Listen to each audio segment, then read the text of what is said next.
Hello students, आप सभी कैसे हैं। मुझे आशा है आप सभी बहुत अच्छे होंगे।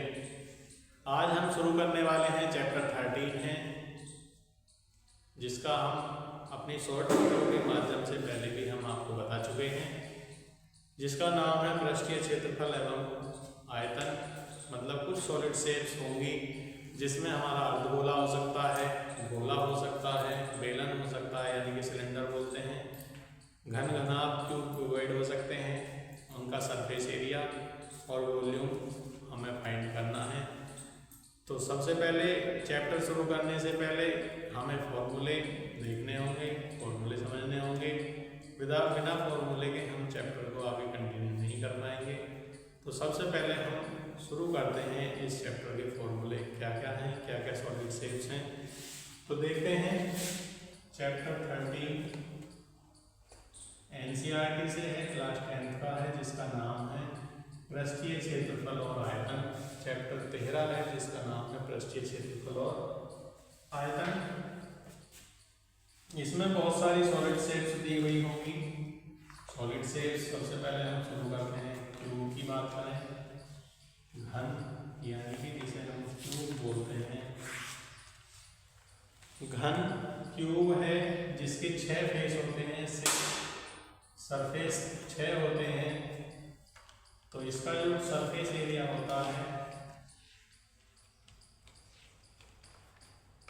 टोटल सरफेस एरिया यानी कि कुल पृष्ठीय क्षेत्रफल जो होता है, वो 6a², जहाँ a साइड है, a क्यूब की यानी कि घन की साइड है, तो कुल पृष्ठीय क्षेत्रफल जो होता है 6a²। यदि हम बात करें केवल और केवल पृष्ठीय क्षेत्रफल की, पृष्ठीय क्षेत्रफल यानी कि सरफेस एरिया की बात करें, तो केवल 4 साइड्स दी जाती हैं जिसमें टॉप और बॉटम कवर नहीं होता है। तो पृष्ठीय क्षेत्रफल हो जाता है 4a²। ए हमारी जो है वो क्यूब की साइड है। वॉल्यूम यानी कि आयतन की बात करें, आयतन यानी कि वॉल्यूम क्यूब का जो होता है वो भुजा यानी कि साइड का क्यूब, या इसको हम लिख सकते हैं ए का क्यूब होता है। क्यूब जो बनता है हमारा, क्यूब बनता है जब लंबाई, चौड़ाई और ऊंचाई तीनों वैल्यूज इक्वल होती हैं तो क्यूब कहलाती है। नेक्स्ट शेप आती है हमारी क्यूबॉइड, यानी कि इसको हम बोलते हैं घनाभ। जब लंबाई, चौड़ाई और ऊंचाई इक्वल ना हो, इक्वल शेप में ना हो, तो हम इसे जो है क्यूबॉइड यानी कि घनाभ बोलते हैं। जिसका एक एग्जांपल भी हम बता सकते हैं, जैसे कि आप अपना ज्योमेट्री बॉक्स देखा होगा, तो ज्योमेट्री बॉक्स एक घनाभ का क्यूबॉइड का एग्जांपल है। क्यूब का भी एक एग्जांपल हम बता सकते हैं, आपने सभी ने डेली लाइफ में देखा होगा। क्यूब का एग्जांपल लूडो खेलते हैं, लूडो खेलने के लिए जो डाइस का प्रयोग किया जाता है वो हमारा क्यूब है। तो घनाभ का टोटल सरफेस एरिया यानी कि कुल पृष्ठीय क्षेत्रफल की यदि हम बात करें, कुल पृष्ठीय क्षेत्रफल मतलब टोटल सरफेस एरिया, शॉर्ट में लिखेंगे, ये होता है 2LB + BH + HL। और सरफेस एरिया यानी कि केवल और केवल पृष्ठीय क्षेत्रफल की बात करें, तो इसमें हमने बताया है कि टॉप और बॉटम कवर नहीं होता है, जिसकी वजह से ये फॉर्मूला बनता है 2L + B × H। आयतन की बात करते हैं। आयतन जो होता है इसका लंबाई गुना चौड़ाई गुना ऊंचाई, यानी हम तीनों की मल्टीप्लाई कर देते हैं तो हमारा घनाभ का आयतन फाइंड हो जाता है। घनाभ का आयतन निकल जाता है, घनाभ को हम फाइंड कर लेते हैं। नेक्स्ट सॉलिड शेप की हम बात करने वाले हैं। नेक्स्ट शेप आती है सिलेंडर, जिसको हम हिंदी में बोलते हैं बेलन। आपके समझने के लिए हम दोनों ही भाषाओं का प्रयोग करते हैं ताकि आपको समझने में कोई परेशानी ना हो, आप आसानी से समझ सकें, बहुत ही आसानी से। यदि फिर भी आपको लगता है कि आपकी टॉपिक या कोई पॉइंट समझ नहीं पाते हैं तो आप हमें ज़रूर बताएं, हम उसे कंटिन्यू जो सिलेंडर है वो लगभग इस तरह से, ये इसकी शेप होती है सिलेंडर।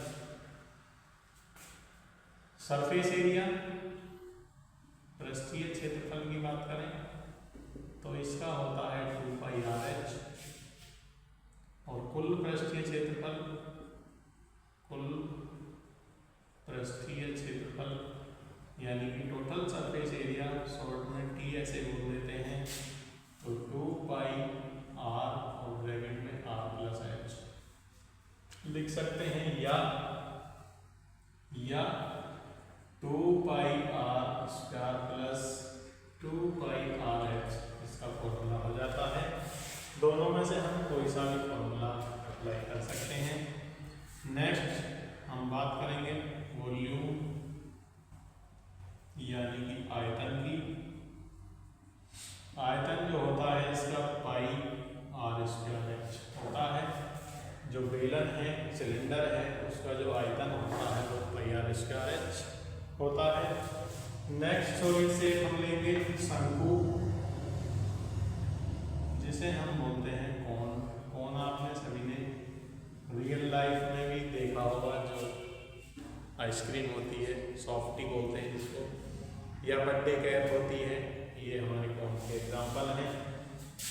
इसकी शेप देखते हैं किस तरह से बनती है, लाइक दिस, कुछ इस तरह से इसकी शेप होती है। तो इसका हमें सरफेस एरिया फाइंड करना होता है।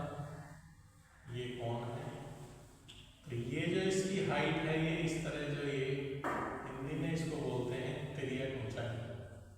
जो तिरछी ऊंचाई है इसको बोलते हैं तिर्यक ऊंचाई। डिनोट करते हैं हम इसे L से, L से प्रकट करते हैं। और L फाइंड करने के लिए हमें रेडियस और हाइट दोनों चाहिए, यानी L का फॉर्मूला जो होता है वो r² + h² होता है। r हमारी रेडियस है और h हाइट है, कोन की हाइट है। तो इससे हम पता करेंगे कि सरफेस एरिया यानी कि पृष्ठीय क्षेत्रफल जो होगा वो πr होता है शंकु का। कुल पृष्ठीय क्षेत्रफल यानी कि TA ऑफ कोन वो होता है πrl + πr²। πrl यानी ये, और πr² जब बेस सम्मिलित हो जाता है, बेस को भी हम ऐड कर देते हैं, तो वो टोटल सरफेस एरिया हो जाता है। इसके बाद आता है आयतन यानी कि वॉल्यूम, जो कि होता है 1/3πr²h, जहाँ r इसकी रेडियस है और h जो है हाइट है। हाइट जो भी सॉलिड शेप है उसकी h जो है हाइट होती है। L मैंने बताया है, L तिर्यक ऊंचाई है, जिसको हम इंग्लिश लैंग्वेज का प्रयोग करें तो इसको स्लांट हाइट बोलते हैं। स्लांट हाइट तिर्यक ऊंचाई है, तिरछी ऊंचाई है, इसको हम बोलते हैं slant height. Next solid shape की हम बात करते हैं। नेक्स्ट हम लेते हैं गोला, जिसको हम बोलते हैं स्फीयर।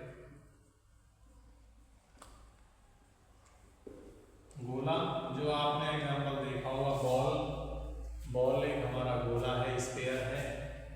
तो बॉल का जो सरफेस एरिया होता है, पृष्ठीय क्षेत्रफल 4πr²। आयतन की यदि हम बात करें यानी कि वॉल्यूम की बात करें तो 4/3πr³ हो जाता है आयतन ऑफ गोले का आयतन, यानी कि वॉल्यूम ऑफ स्फीयर जो होता है 4/3πr³ होता है। नेक्स्ट सॉलिड शेप आती है अर्धगोला, यानी कि हेमीस्फीयर। इसका एग्जाम्पल आपने देखा होगा, तबला इसका एग्जाम्पल है। जो हेमीस्फीयर अर्धगोला है, इसका एग्जाम्पल ये शेप को हमने बनाया है। इसका सरफेस एरिया यानी कि पृष्ठीय क्षेत्रफल कि यदि हम बात करते हैं तो 2πr², क्योंकि ये गोले से आधा हो जाता है तो 2πr²। यदि टोटल सरफेस एरिया की बात करें, टोटल सरफेस एरिया यानी कि कुल पृष्ठीय क्षेत्रफल जो हो जाता है, जो ये 2πr² प्लस टॉप जो सर्कुलर है, वृत्ताकार है, उसे हम ऐड कर देते हैं, यानी कि 2πr² में πr² ऐड कर देते हैं तो ये 3πr² हो जाता है। आयतन की बात करें, आयतन इसका 2/3 पाई r³ होता है। ये भी हम बता चुके हैं कि r जो है वो रेडियस है। जो भी सॉलिड शेप हम ले चुके हैं, लिए जिसका भी हम फॉर्मूला आपको बता रहे हैं, उसमें r जो है उस सॉलिड शेप की रेडियस है, यानी कि त्रिज्या है, जिसके द्वारा हम वैल्यू फाइंड करते हैं, फॉर्मूले के द्वारा अप्लाई करते हैं। तो इस चैप्टर के फॉर्मूले हमने कवर किए हैं, ज़्यादातर सॉलिड शेप्स को सभी को कवर किया है। प्रीवियस ईयर्स की बुक्स में एक टॉपिक और भी था जो इस साल की जो नई बुक आई है NCERT, उनमें ये टॉपिक कवर नहीं है, काटा गया है, सिलेबस से हटाया गया है।